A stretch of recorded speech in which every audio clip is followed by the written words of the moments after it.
ONGC Assam সম্পদৰ নতুনকৈ হোৱা লঘু বাহনৰ নিবিদাত পুনৰ পুৰণা ড্ৰাইভাৰসকলক সুবিধা দিবৰ বাবে দাবী মটৰ ৱৰ্কাৰ্ছ ইউনিয়ন মহাৰত্ন তৈল গেছ ঔদ্যোগিক প্ৰতিষ্ঠান তৈল আৰু প্ৰাকৃতিক গেছ নিগম অসম সম্পদ কৰ্তৃপক্ষই থলুৱা বিৰোধী ষড়যন্ত্ৰ অব্যাহত ৰাখিছে। শেহতীয়াকৈ ONGC অসম সম্পদৰ কৰ্তৃপক্ষই 20 পৰা 25 বছৰ লঘু যান-বাহন চলাই পৰিয়াল ভৰণ পোষণ দি অহা নাজিৰাৰ 170 জন চালক শ্ৰমিকক অতি কৌশলেৰে চাজাই কৰাৰ ষড়যন্ত্ৰত লিপ্ত হৈছে। নিগম কৰ্তৃপক্ষই সম্প্ৰতি লঘু যান-বাহনৰ যি ঠিকাৰ নিবিদা গ্ৰহণ কৰিছে সেই নিবিদাৰ জৰিয়তে পুঁজিপতি গোষ্ঠীক আগস্থান দিয়া পৰিলক্ষিত হৈছে, যাৰ ফলতে বছৰ বছৰ ধৰি লঘু বাহন চলাই পৰিয়াল ভৰণ পোষণ দি অহা 70 জন চালক শ্ৰমিকৰ লগতে পৰিয়ালক ভাতে মৰাৰ সম্ভাৱনা পৰিস্ফুট হৈছে। ONGCৰ এনে থলুৱা বিৰোধী ষড়যন্ত্ৰৰ বিৰুদ্ধে সৰব হৈ পৰিছে মটৰ ৱৰ্কাৰ্ছ ইউনিয়ন। আজি নাজিৰাৰ MC ক্লাবৰ প্ৰেক্ষাগৃহত ইউনিয়নৰ সভাপতি চাৰিদুৰ ৰহমানৰ সভাপতিত্বত অনুষ্ঠিত হোৱা এখন সভাত ONGCৰ অসম সম্পদ কৰ্তৃপক্ষই এনে ষড়যন্ত্ৰৰ তীব্ৰ গৰিহণা দিয়াৰ লগতে এই নিবিদাৰ অন্তত যি ব্যক্তি বা প্ৰতিষ্ঠানে লঘু বাহনৰ অংশীদাৰ হয় তাৰ পৰৱৰ্তী সময়ত পুনৰ মটৰ ৱৰ্কাৰ্ছ ইউনিয়ন চালকসকল পুনৰ সংস্থাপনৰ ব্যৱস্থা নকৰিলে ONGC অসম সম্পদৰ বিৰুদ্ধে ৰাজপথত পৰিয়ালসহ গণ প্ৰতিবাদী কাৰ্যসূচী গ্ৰহণ কৰিবলৈ বাধ্য হ'ব বুলি সকীয়াই দিয়ে। লগতে যিসকল চালকৰ মটৰ ইউনিয়ন কাৰ্ড আছে তেওঁলোকে যে এই সুবিধা লাভ কৰিব বুলিও জানিবলৈ দিয়ে।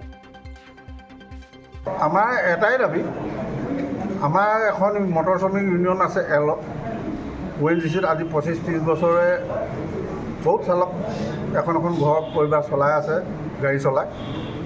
এতিয়া নতুন নিবিদা হৈছে, আমি ভাল পাইছোঁ হওক, কিন্তু আমাৰ ইউনিয়নৰ প্ৰতিজন সদস্যই যিসকলৰ কাৰ্ড আছে তেখেতলোকে এই নিবিদাত যিসকলে গাড়ী পাইছে সেইসকলৰ গাড়ী চলাব পাব লাগিব।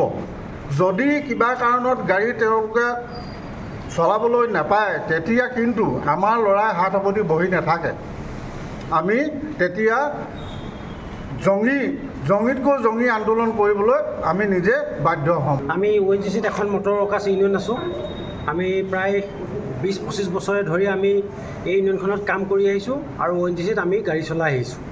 ONGCয়ে যি নতুন প্ৰক্ৰিয়া মতে তেখেতলোকে নিবিদা আৰম্ভ কৰিলে আমাৰ তাত ক'বলগীয়া একো বিশেষ নাই, কিন্তু যিসকলে নিবিদাত অংশগ্ৰহণ কৰিছিলে আৰু যিসকলে সুফল লাভ কৰিলে তেখেতলোকলে আমাৰ মটৰ ৱৰ্কাৰ্ছ ইউনিয়নৰ ফালৰ পৰা এটা দাবী যে তেখেতলোকে যিসকল গাড়ী লৈ আহিব, আমাৰ যিসকল ড্ৰাইভাৰ আছে তেখেতলোকক পুনৰ সংস্থাপন দিয়া।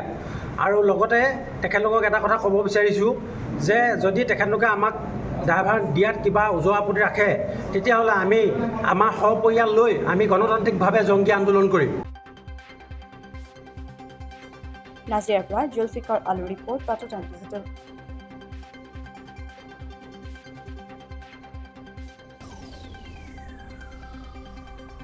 অসমৰ সংবাদ জগতখনৰ বাবে এক সুখবৰ। নৰূপ নহাজেৰে প্ৰায় 30 বছৰীয়া অভিজ্ঞতাপুষ্ট সাপ্তাহিক কবচ পুনৰ এবাৰ ৰাজ্যৰ মাজলৈ। স্বত্বাধিকাৰী প্ৰণীতা কলিতাৰ দ্বাৰা প্ৰকাশিত আৰু অমৰজ্যোতি প্ৰিণ্টাৰ্ছ, গুৱাহাটী কমাৰ্চ কলেজৰ বিপৰীত ফালে মুদ্ৰিত। আমাৰ ঠিকনা মুখ্য কাৰ্যালয় অসম ফৰেষ্ট স্কুল, হৰিমন্দিৰ পথ, গুৱাহাটী আৰু অস্থায়ী কাৰ্যালয় কলিতা মাৰ্কেট, বিজয়নগৰ, কামৰূপ, অসম। মোবাইল নং 9435114666 আৰু 7024722813। Mail ID probhatiahom@gmail.com।